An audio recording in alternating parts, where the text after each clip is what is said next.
नमस्कार, आप सभी का स्वागत है मगध टीवी में। मैं हूं आपके साथ अंकिता।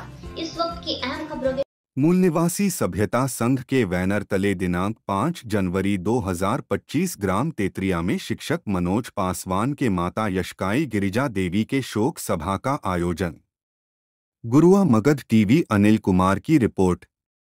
गुरुआ प्रखंड के ग्राम तेतरिया में मूल निवासी सभ्यता संघ के बैनर तले दिनांक 5 जनवरी 2025 को सुरेश पासवान बांसेफ के राष्ट्रीय कार्यकर्ता के अध्यक्षता में शिक्षक मनोज कुमार पासवान के माता यशकाई गिरिजा देवी का शोक सभा का आयोजन किया गया, जिसमें जिले के विभिन्न प्रखंडों से वक्तागण उपस्थित हुए, जैसे मखदुमपुर विधायक सतीश दास, इंजीनियर नागेंद्र यादव, कमिश्नर नरेश कुमार, भाजपा के जिला प्रभारी राघवेंद्र नारायण यादव, केपी कौशल, शिक्षक भोला दास, दिग्विजय पासवान, आजाद समाज पार्टी के जिला अध्यक्ष सौरभ राज, पवन कुमार, अरविंद दास, कपिल पासवान, विनय पासवान, कृष्णदेव जी, धर्मेंद्र जी भंते, शीशमणि, प्रोफेसर रामकिशोर पासवान, राजकुमार पासवान, अमरेंद्र दास, ललन पासवान, मुरारी मुखिया, नरेश मुखिया, रामप्यारे पासवान, मुखियाप्ती, नरेश यादव, पत्रकार रंजीत कुमार, श्रवण कुमार, अनिल पासवान, रवि पासवान एवं ग्रामीणों के साथ सैकड़ों लोग उपस्थित हुए।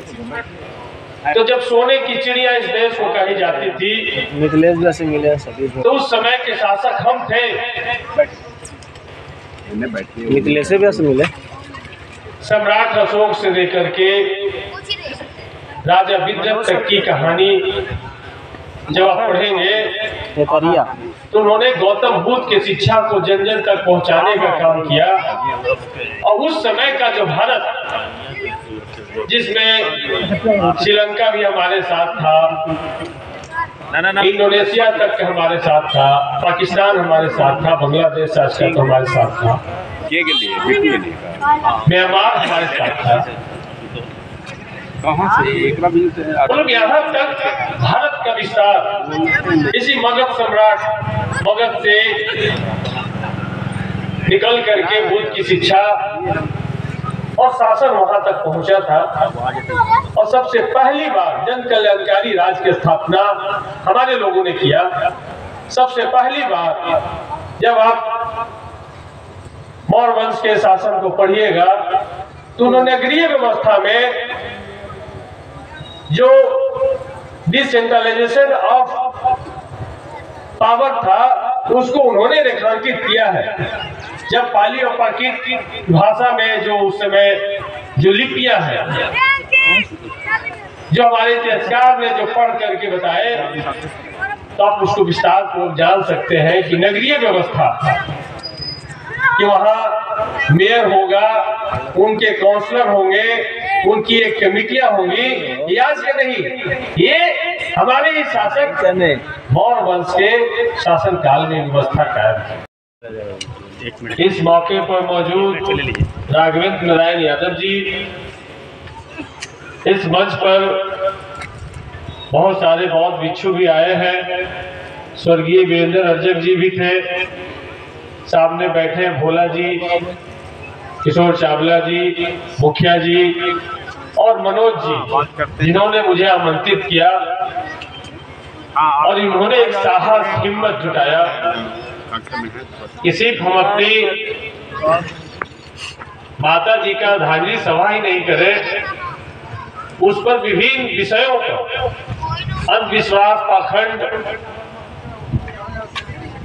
और तमाम जो शासन और सत्ता में हम क्यों वंचित हैं, इन तमाम विषय पर एक गोष्ठी की। तो इसके लिए उनके परिवार के लिए हम चाहते हैं कि हम दिल के गहराई से उनको बहुत धन्यवाद देते हैं।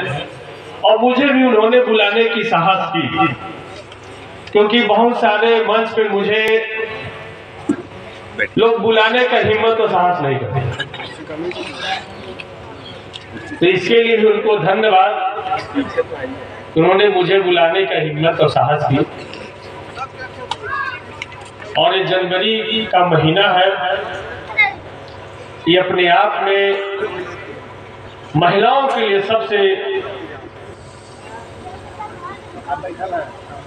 बेहतरीन महीना है।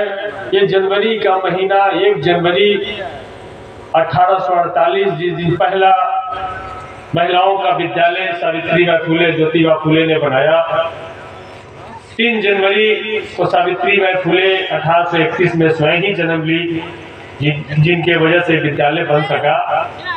और आज ये 5 जनवरी जिसमें हम सब लोग गिरिजा देवी जी के अर्धांगिनी सभा में उपस्थित हुए। प्रार्थना गणराज्य बनाने के लिए तथा उसके समस्त नागरिकों को सामाजिक, आर्थिक और राजनैतिक न्याय, विचार, अभिव्यक्ति, विश्वास, धर्म और उपासना की स्वतंत्रता, प्रतिष्ठा और अवसर की क्षमता प्राप्त कराने के लिए तथा उन सब में व्यक्ति की गरिमा और राष्ट्र की एकता और अखंडता सुनिश्चित करने वाली बंधुता बढ़ाने के लिए दृढ़ संकल्प होकर अपनी इस संविधान सभा में आज तारीख 26 नवंबर 1949 ईस्वी नीति मार्गशीर्ष शुक्ला सप्तमी संवत 2006 विक्रमी को एतद् द्वारा इस संविधान को अंगीकृत, अधिनियमित और आत्मार्पित करते हैं। जय भारत, जय भारत।